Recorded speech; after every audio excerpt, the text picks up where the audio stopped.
सो आज का हमारा टॉपिक है ज्योमेट्रिकल ऑप्टिक्स। ठीक है, तो देखते हैं ज्योमेट्रिकल ऑप्टिक्स का मतलब क्या होता है। ज्योमेट्रिकल ऑप्टिक्स को हम रे ऑप्टिक्स भी बोलते हैं। ज्योमेट्रिकल ऑप्टिक्स को हम दूसरा नाम देते हैं रे ऑप्टिक्स। क्या देते हैं? Ray optics. Ray optics.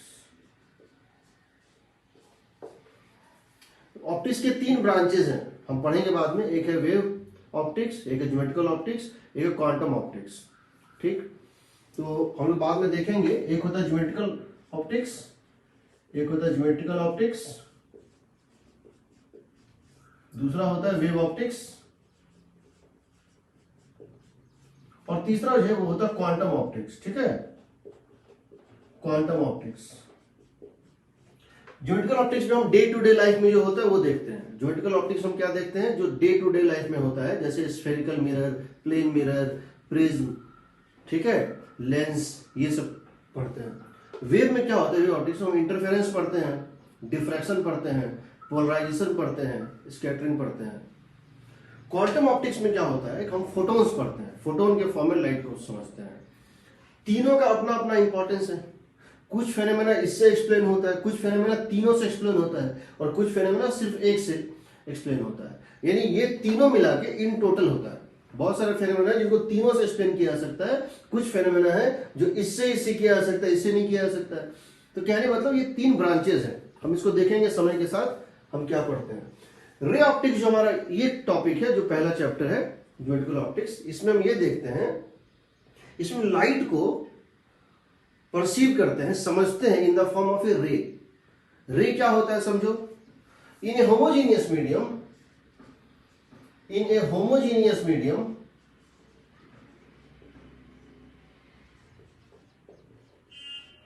light travels on a straight line. Light एक स्ट्रेट लाइन पे ट्रेवल करती है। This line, this straight line is called रे। तो समझो रे कोई रियल का चीज नहीं है, रे एक इमेजिनरी कंसेप्ट है। हम जब सन रेज दिखाते हैं इस तरह दिखाते हैं, ये सन है, किसी पहाड़ से ये सन निकल रहा है, और हम दिखाते हैं इसके रेज इस तरह है। तो ऐसा कुछ नहीं है कि कुछ निकल रहा है, बट हाँ ऐसा लगता है कि रे इस डायरेक्शन में, तो हम इसको रेज की, इसको बोलते हैं सन रेज। तो हम यह रेज के फॉर्म में दिखाएंगे। यानी हम कह सकते हैं ये स्ट्रेट लाइन पे ट्रेवल करता है, अगर होमोजीनियस मीडियम है तो इसको बोलते हैं रे। तो हम ये कह सकते हैं कि हम ये चैप्टर वो रेक्टिलिनियर प्रोपगेशन ऑफ लाइट पे बेस्ड है। इट इज बेस्ड ऑन, सो इसका मतलब क्या है? This chapter is based on rectilinear straight line propagation of light. Propagation of light, light straight line में ट्रेवल करता है, हमको इसका परसेप्शन मिलता है, इसका हमको फीलिंग मिलता है जब हम शैडो फॉर्मेशन देखते हैं। जब भी शैडो फॉर्मेशन देखते हैं तो हम क्या पाते हैं कि लाइट जो है वो स्ट्रेट लाइन में चलता है, इसीलिए शैडो फॉर्म होता है, शार्प शैडोज फॉर्म होते हैं। ठीक है ना। अब हम यहां दो चीजें डिफाइन करना चाहते हैं। पहला रे। रे क्या होता है जी? रे होता है स्ट्रेट लाइन, या पहला रे को तो हम डिफाइन कर चुके हैं। बीम, बीम क्या होता है जी? बीम होता है ए ग्रुप और ए बंडल ऑफ रेज। एक रेज के ग्रुप को या बंडल को हम क्या बोलते हैं? बीम बोलते हैं। ठीक है, तो समझो बीम तीन टाइप के होते हैं। Beam is of three types. कौन कौन सा? पहला बीम होता है उसको हम बोलते हैं कन्वर्जेंट बीम। पहला जो बीम होता है उसको हम बोलते हैं कन्वर्जेंट बीम। दूसरे बीम को हम बोलते हैं डाइवर्जेंट बीम।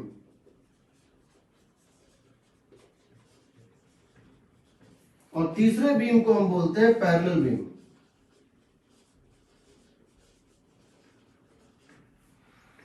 कन्वर्जेंट, डाइवर्जेंट और पैरेलल।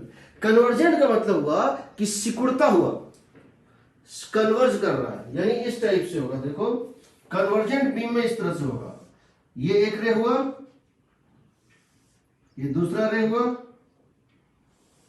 ये तीसरा रे हुआ। यानी जब तुम रे के डायरेक्शन में चलोगे तो बीम का डायमीटर क्या होगा? घटेगा। यहां क्या होगा, बीम डायमीटर डिक्रीज करता है। डाइवर्जेंट में क्या होता है, ये फैलता है, एक्सपैंड करता है, इसको बोलेंगे डाइवर्जेंट बीम। और पैरेलल बीम में क्या होता है, ऐसे होता है, ये ना तो कन्वर्ज करता है और ना ही डाइवर्ज करता है। तो जरा देखो, यहां पर एरिया ये है, अब एरिया ये हो गया। यहां देखो सर्कल बनाओगे, बीम का डायमीटर यहां पे इतना होगा, यहां बीम डायमीटर बढ़ जाएगा, और यहां क्या होगा, बीम का डायमीटर सेम रहेगा। तो हम इसको इस तरह से डिफाइन कर सकते हैं, beam diameter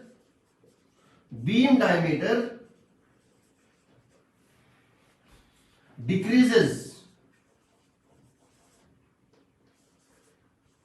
along the direction of rays. Beam diameter decreases along the direction of rays. यहां क्या लिख सकते हैं, beam diameter increases along the direction of ray, और यहां क्या लिख सकते हैं, beam diameter remains constant.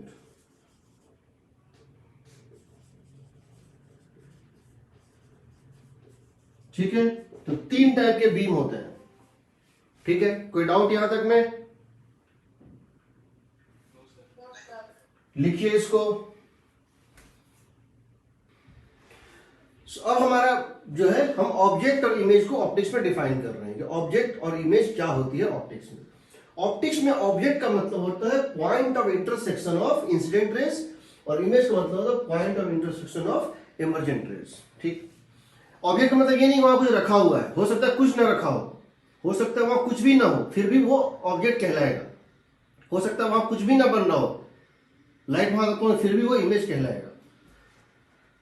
अब देखो, यहां 2 चीजें होती हैं, रियल ऑब्जेक्ट, वर्चुअल ऑब्जेक्ट। इसमें 2 कैटेगरी है, रियल और वर्चुअल, और यहां भी 2 कैटेगरी है, रियल और वर्चुअल, रियल इमेज और वर्चुअल इमेज। उसका मतलब क्या होता है समझो। तो इफ इंसिडेंट रेज, समझो, अगर incident raise, if incident raise beam is diverging, image object is real, or if incident beam is converging,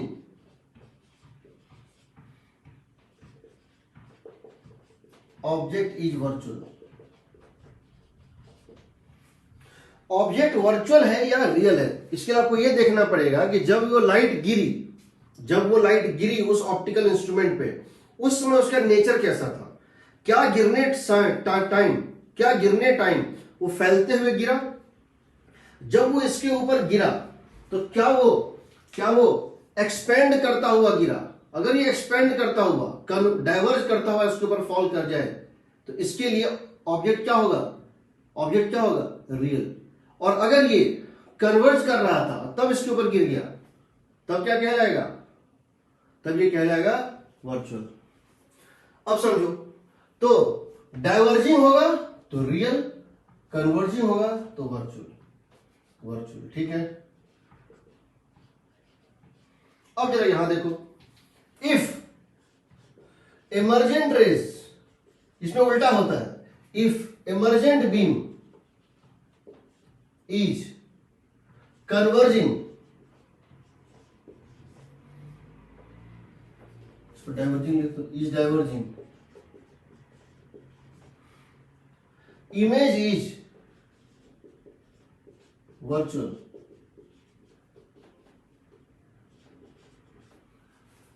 or if emergent beam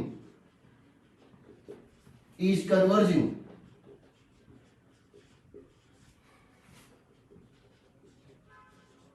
image is real. आपको इसको याद करने की जरूरत नहीं, आप समझ भी सकते हैं, आप कोई डायग्राम बना के समझ भी सकते हैं। समझते हैं इसको, इस चीज को समझने की कोशिश करते हैं। मान लेते हैं एक प्लेन मिरर है,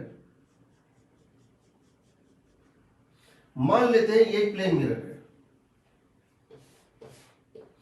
और इस प्लेन मिरर पे लाइट गिर रहा है, किस तरह से गिर रहा है, इस तरह से। इस प्लेन मिरर पे लाइट गिर रहा है इस तरह से। इस प्लेन मिरर पे क्या हो रहा है कि एक लाइट इस तरह गिरता है और एक लाइट इस तरह से गिरता है। ये लाइट नॉर्मली गिरेगा, इसी रास्ते पे लौट जाएगा। ये लाइट एंगल थीटा पे गिरेगा और थीटा पे रिफ्लेक्ट बैक कर जाएगा।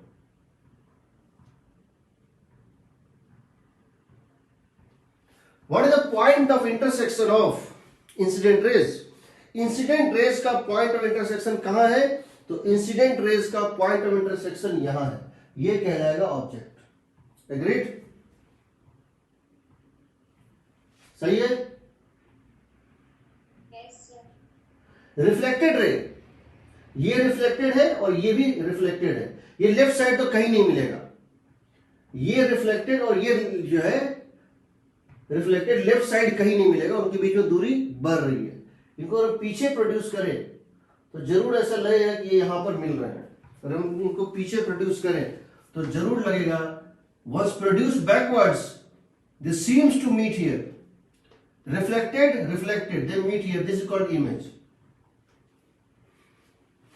किस टाइप का ऑब्जेक्ट है, रियल या वर्चुअल? किस टाइप का ऑब्जेक्ट है, रियल या वर्चुअल? तो ये बताओ, जब लाइट मिरर पे गिरा तो उसका नेचर क्या था? गिरने के ठीक पहले इसका नेचर क्या था? एक्सपेंड कर रहा था, डाइवर्जिंग था। तो कैसा होगा? रियल होगा।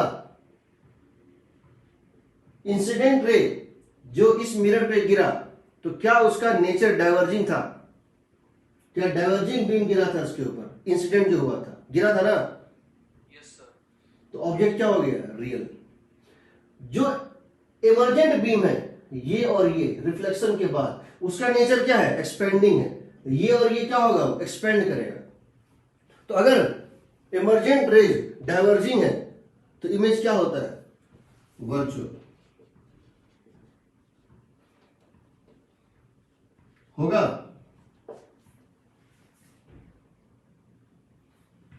ठीक। दूसरा केस लेते हैं। मान लेते हैं एक रे इस तरह से आ रहा था। मान लेते हैं एक रे इस तरह से आ रहा था और ये रे यहां मिलता, कहां जाके मिलता? यहां जाके मिलता।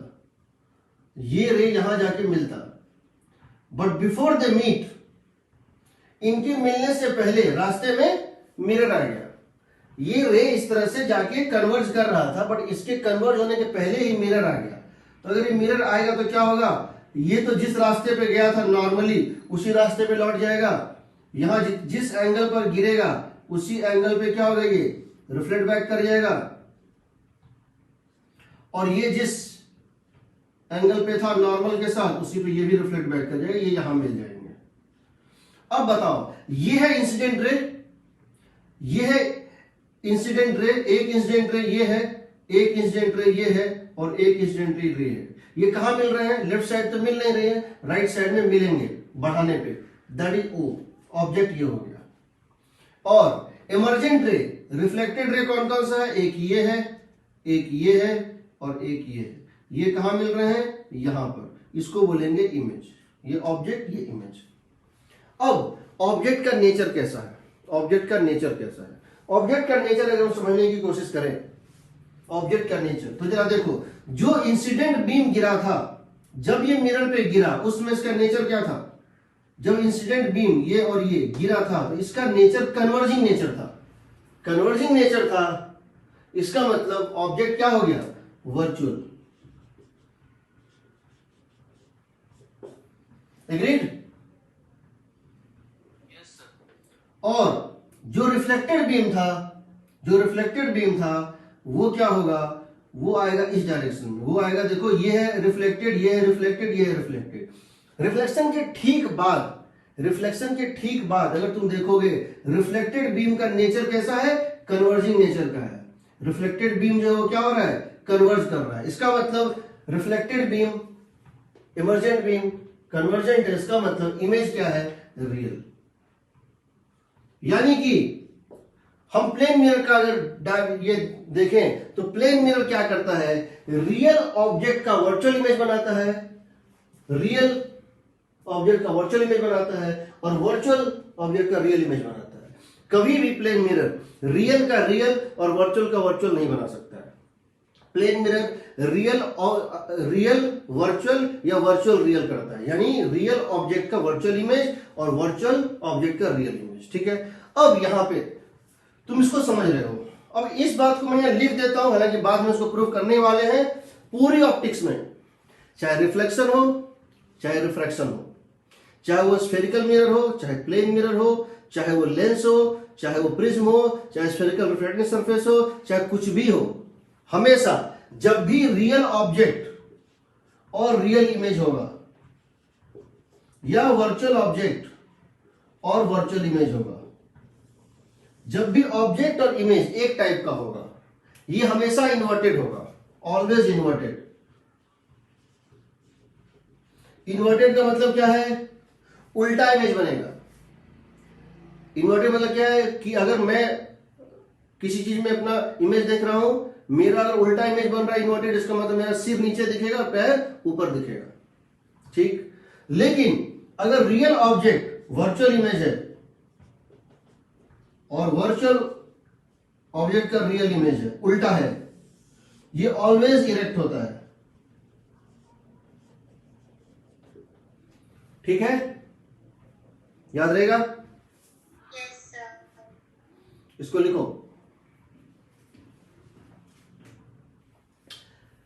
जब भी किसी एक के बाद एक फेनोमेना होगा, एक बार रिफ्लेक्शन होगा, फिर रिफ्रैक्शन होगा, फिर इंटरफेरेंस हो, कुछ भी हो सकता है, दो तीन चीजें एक साथ हो सकती है। हो सकता है एक ऑप्टिकल बॉडी है ए, इस पे लाइट गिरे, ये एक इमेज बनाए B,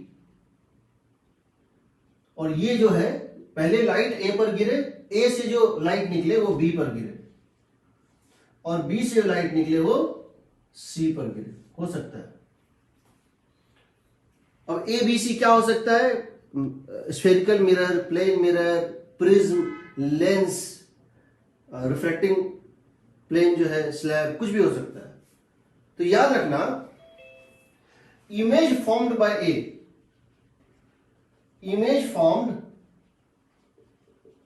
by A acts as object for B, and image formed by B acts as object for C।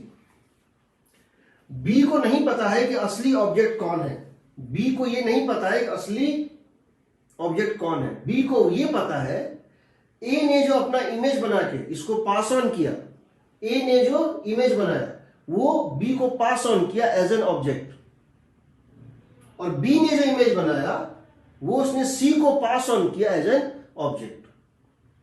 तो सी को नहीं पता है असली ऑब्जेक्ट क्या है, उसको ये लगता है कि यहां जो इमेज बना है इसका वही ऑब्जेक्ट है, मतलब वो बहुत ज्यादा आगे पीछे नहीं जानता है। एक बात और समझ लो, image once formed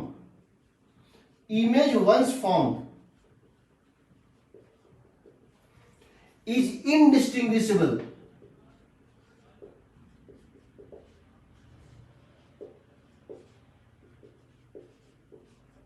from object.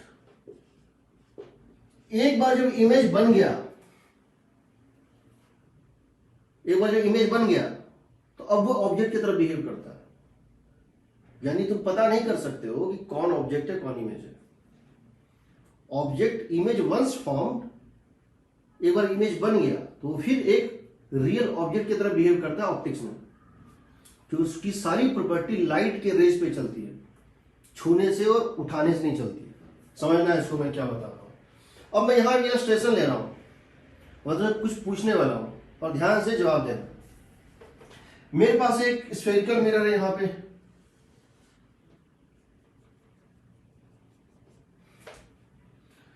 और यहां पर एक लेंस है,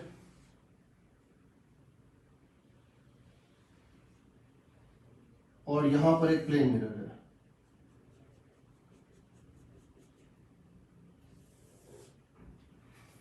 मैं अब क्या कर रहा हूं कि मैंने क्या किया है कि यहां पे एक ए नाम से एक चीज को रखा हुआ था, यहां से रे निकला, इस तरह से गया, मान लेते हैं ये यहां से रिफ्लेक्ट किया, रिफ्लेक्शन के बाद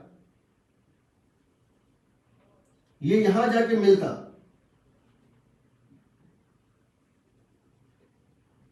लेकिन बी पे मिलता, बट इसके पहले कि मिल पाए, इसके पहले कि मिल पाए, ये यहां पे क्या होगा, रिफ्लेक्ट कर जाएगा, ये इसको कन्वर्ज करेगा, और इसके बाद ये जाके मिलता, और इसके बाद ये जाके मिलता, कहां पे, ये जाके मिलता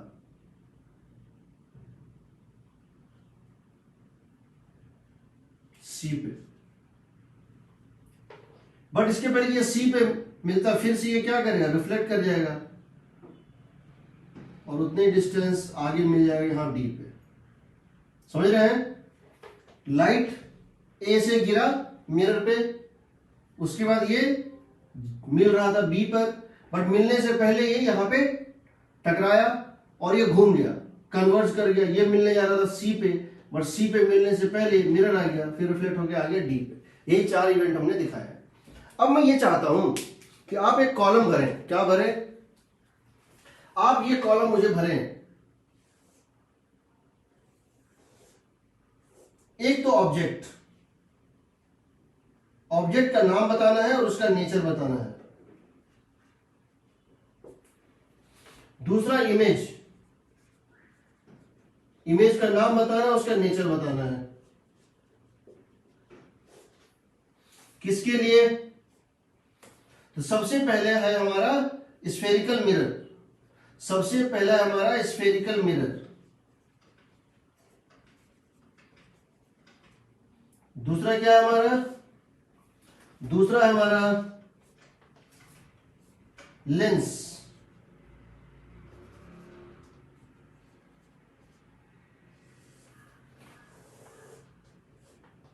और तीसरा है हमारा, लेंस के बाद हमारा थर्ड है प्लेन मिरर।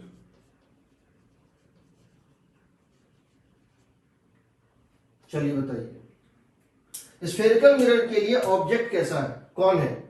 ऑब्जेक्ट का नाम क्या है? रियल है।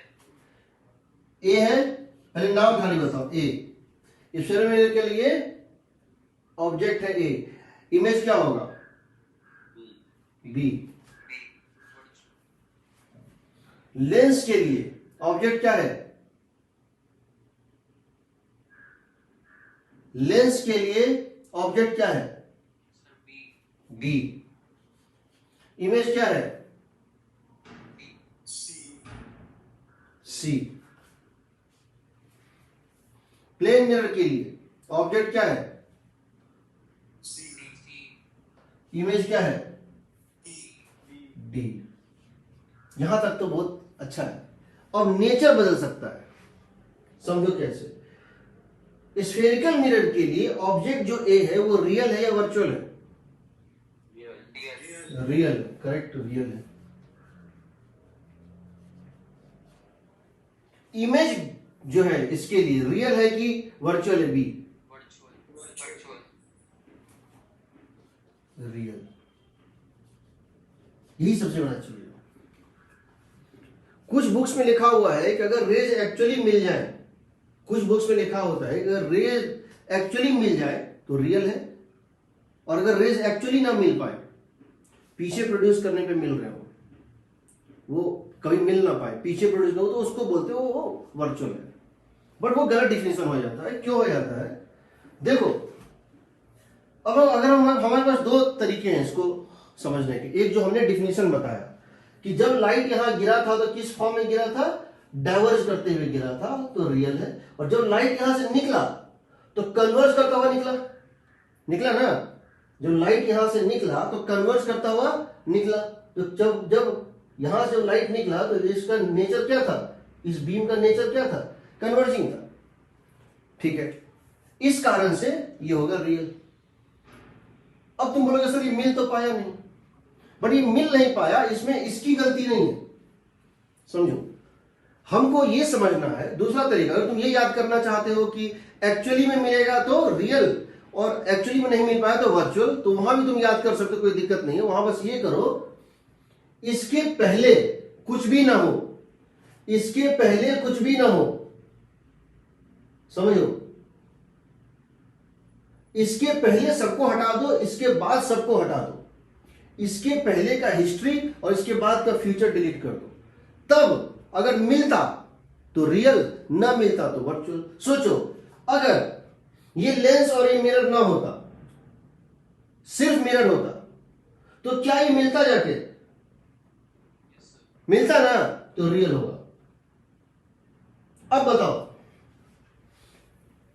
फिर से बता रहा हूं, ए है रियल ऑब्जेक्ट, बट इमेज, अगर ये और ये ना होता तो ये मिलता, तो इमेज क्या होगा? रियल। ये आ गया, नहीं मिल पाया, ये इसके आने की वजह से ये नहीं मिल पाया, बट इससे मिरर को कोई मतलब नहीं है, मिरर को सिर्फ अपने से मतलब है। अब बताओ, लेंस के लिए ऑब्जेक्ट कैसा होगा? बी, रियल या वर्चुअल? लेंस के लिए जो बी है, अगर सिर्फ लेंस होता तो क्या ये रे, अगर ये लेंस होता तो क्या ये रे एक्चुअली में मिलता कहीं?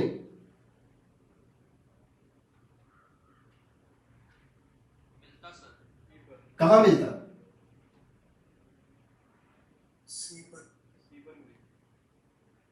इंसिडेंट रे कहां मिलता? ये बताओ, लेंस के लिए ऑब्जेक्ट है बी, ये तो समझ गया हूं, लेंस के लिए ऑब्जेक्ट है बी, एग्रीड? क्योंकि इसका इंसिडेंट रे जो है बी पर मिलता। क्या एक्चुअली में मिलता? क्या एक्चुअली में मिल पाया? No sir. ये और ये मिल गया जाके बी पे। ये बताओ, बी पे नेचर क्या होगा? बी जो है, B is the object for the lens, real object कि वर्चुअल ऑब्जेक्ट? सोच के बताओ। वर्चुअल। वर्चुअल ऑब्जेक्ट कैसे? तो देखो, बी जो है, वो जो मिरर है उसके हिसाब से है। बी जो है, देखो, ये जो रे जब गिरा, दो तरीके हैं। जब ये रे इंसिडेंट हुआ लेंस के ऊपर, हम लेंस की बात कर रहे हैं, जब ये इंसिडेंट रे लेंस पर गिरा तो उसका नेचर क्या था? कन्वर्जिंग नेचर था। और जब इंसिडेंट रे कन्वर्जिंग नेचर का हो, जब लाइट गिरने के ठीक पहले जब लाइट गिरा, उसमें उसका नेचर कन्वर्ज करने वाला था, यानी वो पीछे जाके मिलता, फ्यूचर में मिलता, बट मिलने से पहले उसको तुमने घुमा दिया, वो मिल पाया नहीं, एक्चुअली में नहीं मिल पाया। ये और ये एक्चुअली में नहीं मिल पाया। लेफ्ट साइड तो कहीं मिलेगा नहीं, राइट साइड में मिलता, बट उससे पहले ही इसको बेंड कर दिया गया। तो ये क्या होगा? वर्चुअल। अब बताओ, जो इसका इमेज बनेगा लेंस का सी पर, वो क्या होगा? रियल या वर्चुअल? लेंस का इमेज जो सी पे बन रहा है, रियल या वर्चुअल? क्या होगा? रियल होगा ना?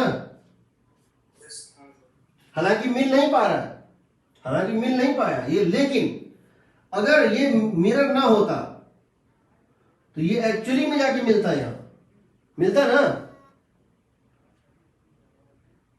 या यूं समझ सकते हो, इंसिडेंट रे इस पे कन्वर्जिंग था, इंसिडेंट रे कन्वर्जिंग था, इसीलिए ऑब्जेक्ट था वर्चुअल। इमर्जेंट रे कन्वर्जिंग है, इसीलिए इमेज क्या होगा? रियल। मिरर के लिए बताओ, ऑब्जेक्ट क्या है? सी, किस टाइप का है? इंसिडेंट रे कैसा था? कन्वर्जिंग था ना, कन्वर्जिंग, तो ये क्या होगा? वर्चुअल होगा ना। और इमर्जेंट रे यहां से जो निकला वो किस टाइप का था? कन्वर्जिंग, तो इमेज क्या होगा? रियल। तो समझो, जो बी इसके लिए रियल था, इमेज जो बना रियल, वो इसके लिए ऑब्जेक्ट हो गया वर्चुअल। समझ रहे हो? सर ये प्लेन मिरर में इमेज रियल क्यों हुई इधर बता दीजिए, रियल, क्यों हुई इमेज? हाँ क्योंकि यहां पे देखो ये लाइट गिरा इंसिडेंट, ये भी गिरा इंसिडेंट, और दोनों यहां से रिफ्लेक्ट कर गया। तो इंसिडेंट रे को देखो, तो ये इंसिडेंट रे जब गिरा तो किस टाइप का था रे? कन्वर्जिंग था, तो ऑब्जेक्ट क्या हो गया? वर्चुअल। और जो इमर्जेंट रे यहां से निकला वो किस टाइप का था? कन्वर्जिंग था। कन्वर्जिंग, देखो ये रे जो है, ये रे सिकुड़ता जाएगा ना, ये और ये रे नजदीक जाएगा ना, दोनों मिलते मिलते यहां जाके मिल जाएगा ना, इसको क्या बोलेंगे हम लोग? कन्वर्जिंग। तो ये क्या होगा? रियल होगा। ये क्या होगा? रियल होगा। तुम ये भी समझ सकते हो, तुम इसको भी समझ सकते हो कि यहां पे तुम समझो इस बात को। मान लो मेरे पास, इसको भूल जाओ, तुम सिर्फ इसको लो, या एक काम, इस लेंस को लो, सिर्फ लेंस को देखो। इस लेंस के ऊपर जो लाइट हमने दिखाया था वो किस तरह दिखाया था? इस तरह से दिखाया था। इस लेंस के ऊपर हमने लाइट इस तरह से दिखाया था, ठीक है ना?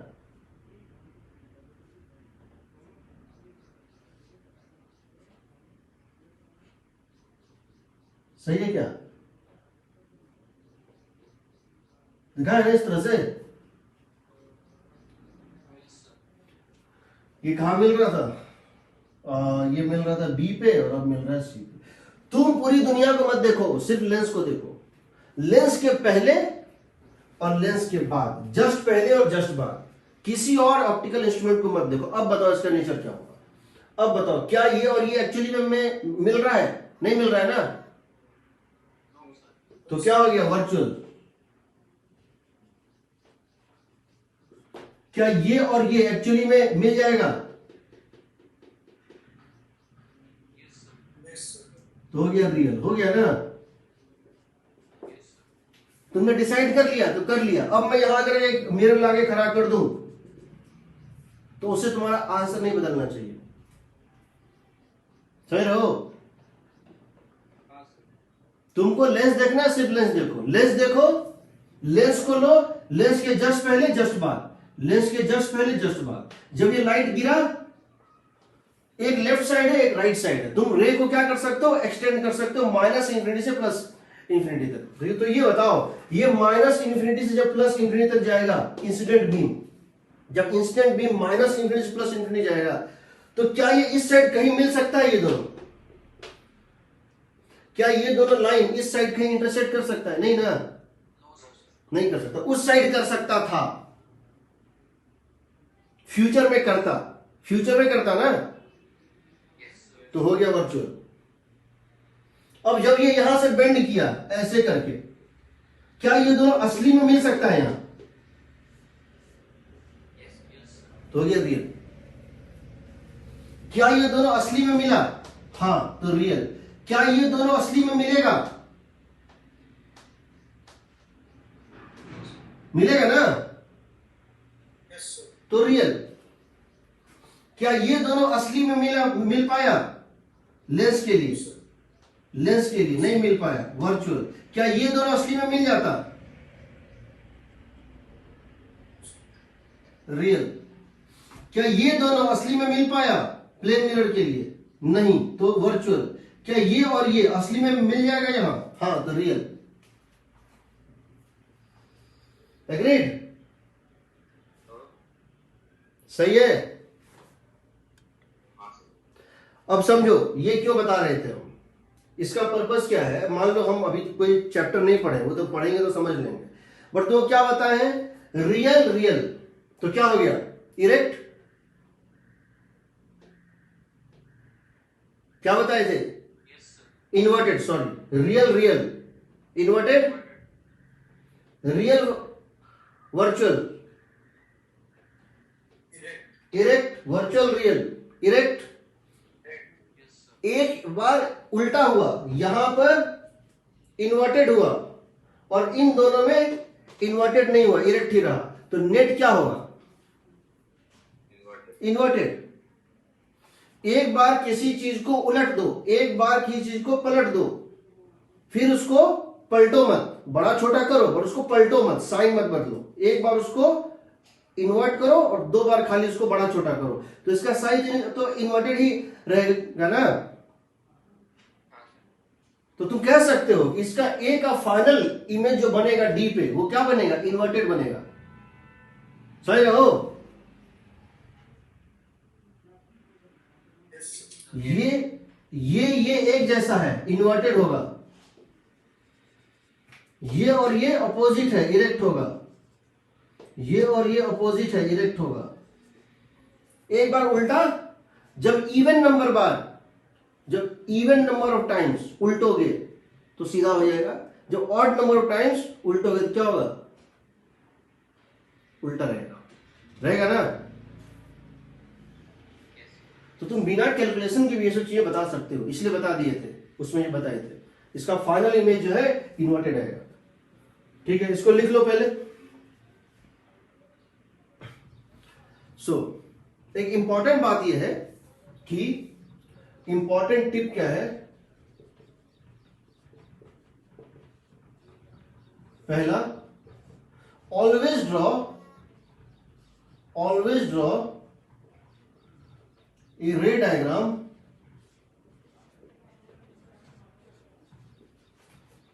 इन रफ। जब भी कोई क्वेश्चन दिखे, एक छोटा सा रे डायग्राम साइड में बना लो। रे डायग्राम तुमको पहले ही बता देगा कि इमेज कहां से कहां के बीच में लाई करेगा। क्या इमेज सेंटर ऑफ कर्वेचर के बियॉन्ड लाई करेगा, क्या इमेज सेंटर ऑफ कर्वेचर और फोकस के बीच में लाई करेगा। रे डायग्राम से तुम्हारा पता चल जाता है कि इमेज कहां बन रहा है, मोटा मोटी।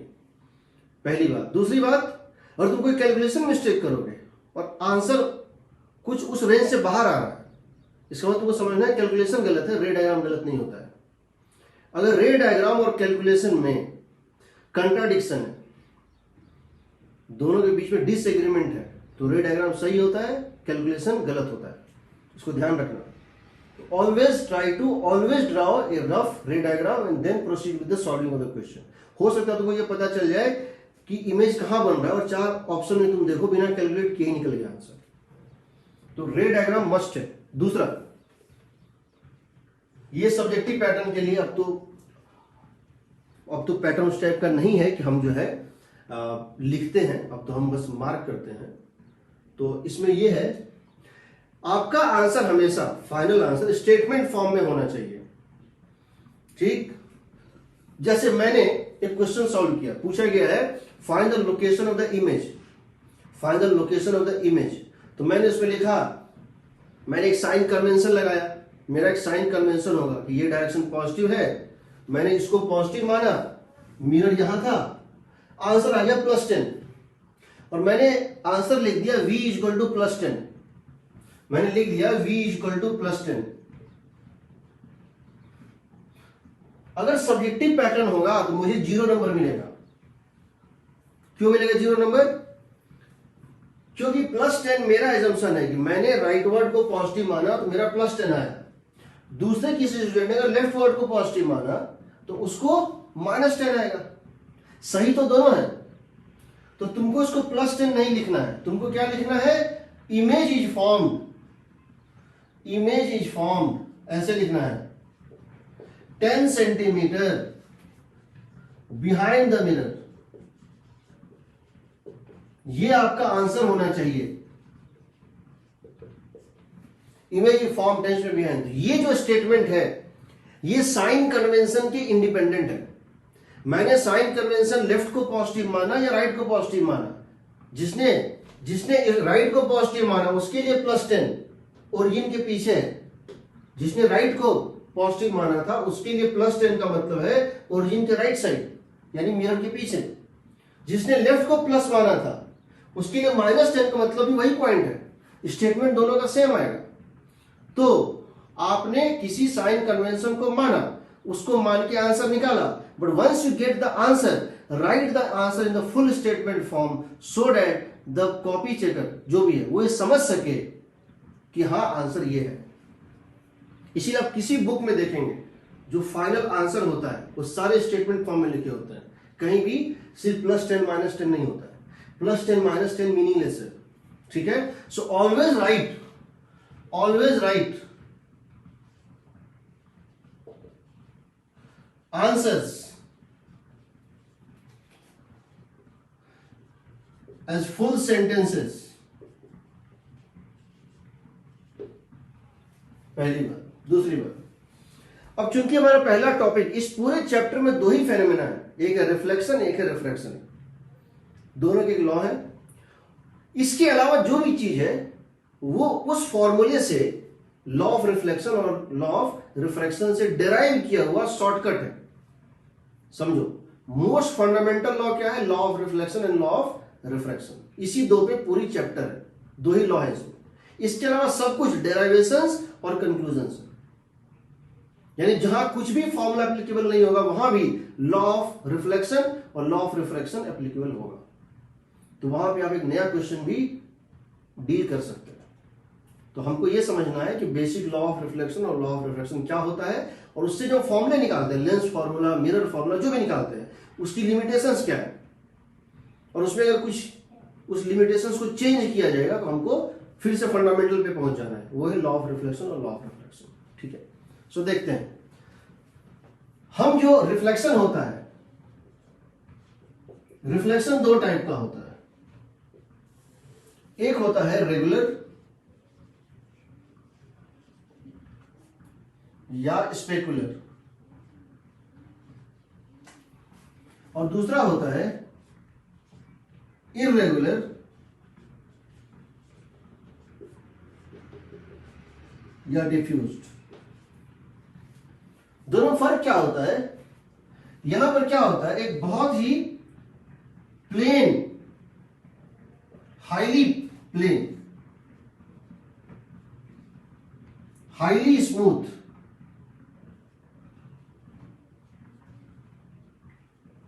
सरफेस होता है, और आप यहां इसको पॉलिश कर देते हैं। पॉलिश मतलब इसका सिल्वरिंग कर देते हैं। एक ट्रांसपेरेंट ग्लास लेते हैं पतला सा, और उसमें एक साइड पे क्या करते हैं, सिल्वर पेंट कर देते हैं। तो जिधर सिल्वर पेंट कर देते हैं वो ओपेक हो जाता है, इधर से लाइट नहीं आ सकता, इधर से लाइट आए वो रिफ्लेक्ट कर जाए। इसकी थिकनेस भी होती है जिसको हम नेग्लेक्ट कर रहे हैं। हाईली पॉलिश्ड होता है तो क्या होता है, अगर यहां पर एक ऑब्जेक्ट है मान लेते हैं, तो जो लाइट यहां गिरता है वो ऐसे रिफ्लेक्ट करता है, जो लाइट यहां गिरता है वो ऐसे रिफ्लेक्ट करता है, और अगर आप इन दोनों को प्रोड्यूस करेंगे तो दे वुड मीट हियर।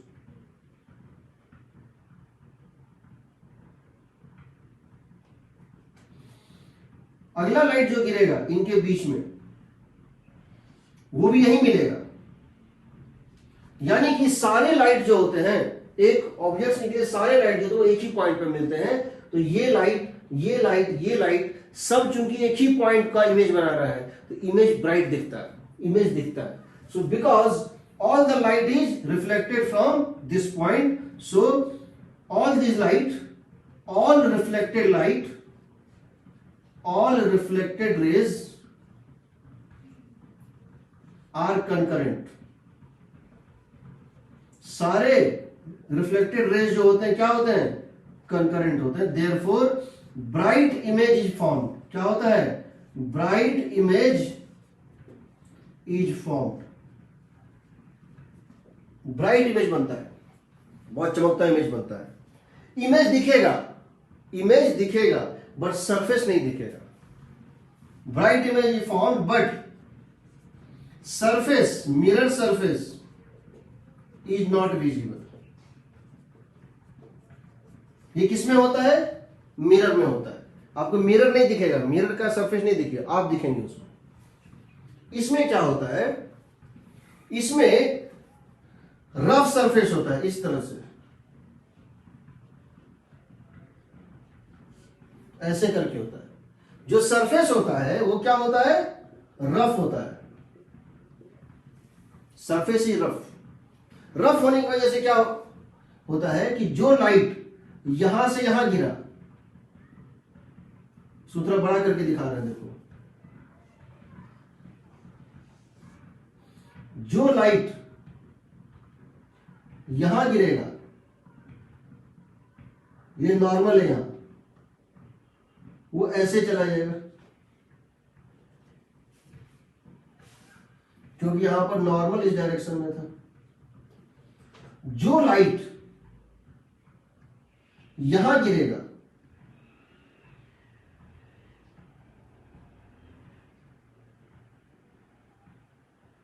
वो ऐसे चला जाएगा।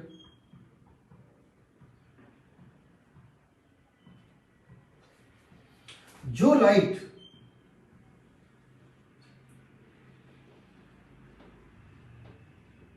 यहां गिरेगा, नॉर्मल यहां इस तरह से, वो ऐसे निकल जाएगा।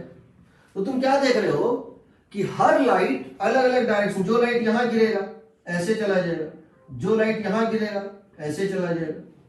तो इसमें होता क्या है कि दो से ज्यादा लाइट कहीं मिल ही नहीं पाते हैं, यानी इमेज जो है एक बिल्डअप जो होगा, इमेज जो धीरे धीरे बहुत सारे रेज मिलके अच्छा सा इमेज बना तो वो बन ही नहीं पाता। तो यहां पर क्या होता है, ऑल रेज, ये रफ सरफेस होता है, याद रखना, highly rough surface, highly rough surface, यानी इसमें उबर खाबर बहुत ज्यादा हो, इसको बोलते हैं it consist of nooks and crevices, अड्डा गुड्डा, गड्ढा उड्डा होता है, कहीं गड्ढा कहीं उड्डा, कहीं गड्ढा कहीं उड्डा। मतलब इसके कारण क्या होता है, therefore all raise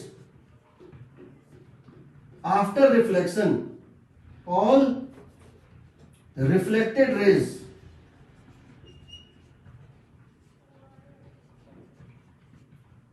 are moving in different direction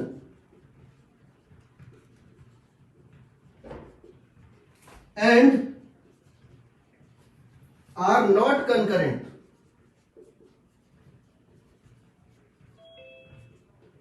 Therefore इस केस में इमेज नहीं दिखता है, सरफेस दिखता है।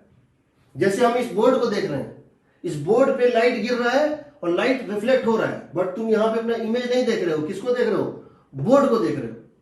जब मून को हम देखते हैं तो क्या होता है, मून पे सन का लाइट गिर रहा है और वो क्या कर रहा है, उसको रिफ्लेक्ट कर रहा है, तो हमको मून दिखाई देता है। मून में सन का, मून में हमको अर्थ का इमेज नहीं दिखता है। ये दीवार है, घर का दीवार होता है, वो भी लाइट को क्या कर रहा है, न्यूज़पेपर होता है। जब बुक पढ़ते हैं तो बुक पढ़ते हैं क्या होता है, वो लाइट को रिफ्लेक्ट कर रहा है, बट उसमें हमको अपना इमेज नहीं दिख रहा है, बल्कि वो पेज दिख रहा है, क्योंकि वहां पे इरेगुलर या डिफ्यूज रिफ्लेक्शन हो रहा है। तो इस केस में therefore image not visible, image not visible, surface visible. ऐसा लगता है कि सरफेस जो है ना वो ग्लो कर रहा है, सरफेस जो है वो जल रहा है, सरफेस जो है एक लाइटनिंग बल्ब बन गया है, तो हमको सरफेस दिखाई देता है। हम इसको पढ़ते हैं, we are going to study this, हम इसको पढ़ते हैं, इसको नहीं पढ़ते हैं। इरेगुलर के कारण हम नहीं पढ़ते, इसके कारण पढ़ते हैं, ठीक है। और सवाल ये उठता है कि माइक्रोस्कोपिक लेवल पे अगर तुम देखो तो प्लेन मिरर भी प्लेन थोड़ी है, उसमें भी तो कुछ ना कुछ अड्डा गुड्डा है ना। Yes sir. हम कहने को कह देते हैं प्लेन मिरर प्लेन, पर उसको हम माइक्रोस्कोप से देखें तो उसमें भी अड्डा गुड्डा है। तो फिर किस लेवल पे जाके हम कह सकते हैं वो प्लेन है या रेगुलर है, डिफ्यूज्ड है।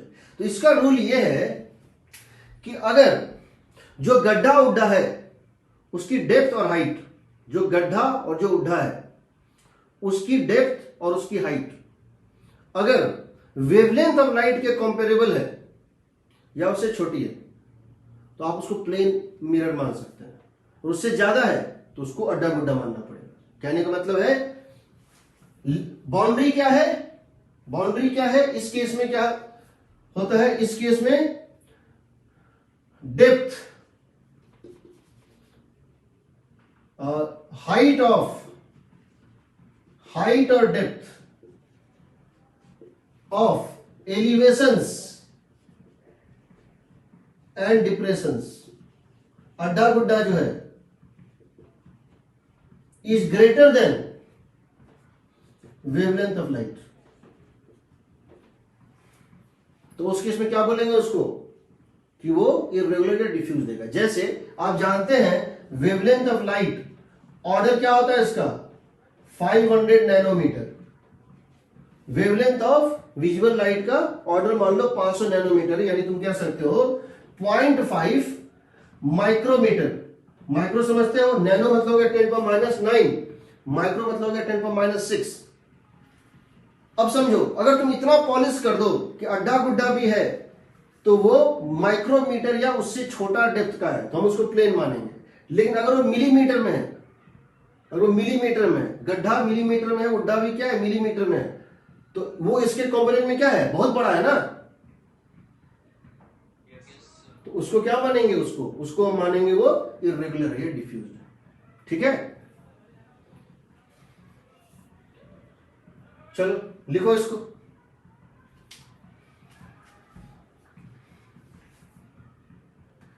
रिफ्लेक्शन का मतलब होता है कोई लाइट आए और उसी मीडियम में लौट जाए। जिस मीडियम में आया लाइट उस बाउंड्री पे टकराए और उसी मीडियम में लौट जाए, उसको बोलते हैं रिफ्लेक्शन। ठीक है, तो समझो रिफ्लेक्शन में क्या होता है। हम कह रहे laws of reflection, laws of reflection. मान लेते हैं कि ये जो है एक प्लेन मिरर है, मान लेते हैं ये जो है एक प्लेन मिरर है। ठीक है, और यहां हम एक ड्रॉप कर देते हैं परपेंडिकुलर। ये नॉर्मल होता है, ये लाइट यहां ऐसे करके गिरा, इसको बोलते हैं नॉर्मल। नॉर्मल का मतलब है उस पॉइंट पे टेंजेंट के परपेंडिकुलर। ये होता है इंसिडेंट रे, ये एंगल हम मान लेते हैं आई, और ये हो गया रिफ्लेक्टेड रे, और ये हो गया तुम्हारा reflected ray. This is the reflected ray.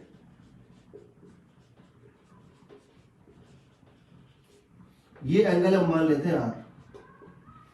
तो इसका पहला लॉ है, फर्स्ट लॉ है angle I is equal to angle R. Angle of incidence is equal to angle of reflection. इसको बोलते हैं angle of incidence is equal to angle of reflection. आप इसको ये भी कह सकते हैं कि अगर इंसिडेंट रे इसके साथ एंगल बना रहा था अल्फा और ये बना रहा है बीटा, आप alpha is equal to beta भी बोल सकते हैं। जितना इंसिडेंट रे सरफेस के साथ बनाएगा उतना ही रिफ्लेक्टेड रे भी सरफेस के साथ बनाएगा। ठीक है, और दूसरा होता है, ये तो एक लॉ हो गया, दूसरा होता है कि हमको बताना पड़ता है कि incident ray, reflected ray and normal all lie in the same plane. Incident ray,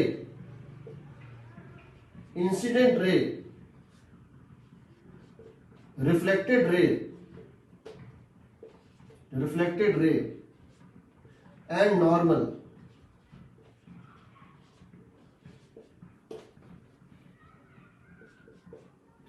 all lie in same plane. क्या दोनों लॉ बताना जरूरी था? जब पहला लॉ बता दे दूसरे लॉ बताने की जरूरत क्या थी?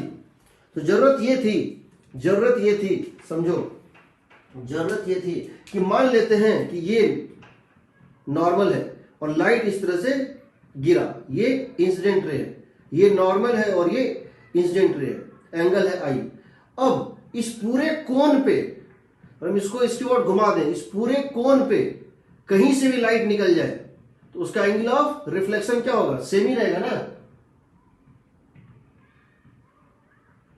समझ रहे हैं? अगर लाइट इस तरह से गिरा एंगल आई पे और इस तरह से निकल गया एंगल आई पे, तब भी तो एंगल आई और इक्वल एंगल आर है ना। इसके कहने का मतलब बस इतना है कि जिस प्लेन में ये आया उसी प्लेन में लौटेगा। ऐसा नहीं है ये इस तरह से था नॉर्मल, इंसिडेंट गिरा इस तरह से और इसी एंगल पे इस डायरेक्शन में या कहीं और से निकला, ये एक ही डायरेक्शन में निकल सकता है। यहां गिरा है तो यहां से ही निकलेगा। समझ रहे हैं ना? तीनों एक प्लेन में लाई करता है, तीनों एक प्लेन में लाई करता है। ऐसा नहीं हो सकता है ये इस तरह बन जाए।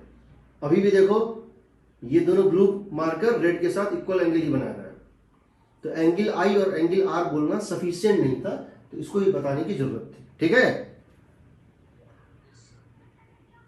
तीनों एक प्लेन में लाए, यानी कि ये आया इस पे गिरा, तो ये यहां से नहीं निकल सकता है, ये यहां से नहीं निकल सकता है, क्योंकि इस पूरे कोण पे अगर तुम ऐसे करके कोण बना दोगे ना, इस पूरे कोण पे कोई भी लाइन बना दो तो उसका नॉर्मल के साथ एंगल फिक्स आता है।